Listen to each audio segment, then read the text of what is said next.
In front of me is UMIDIGI A3, and let me show you how to locate IMEI and serial numbers on the following device. So at first we will open IMEI number via secret code. To do it, you need to open your phone dialer, then enter secret code, which is *#06#. And here it is. As you can see right in front of you, you've got IMEI numbers.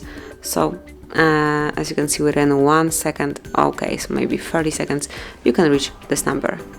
And the second option to open IMEI and also serial number is to use your settings. So at first you need to open settings, then find and select system and go to advanced. Now click on about phone,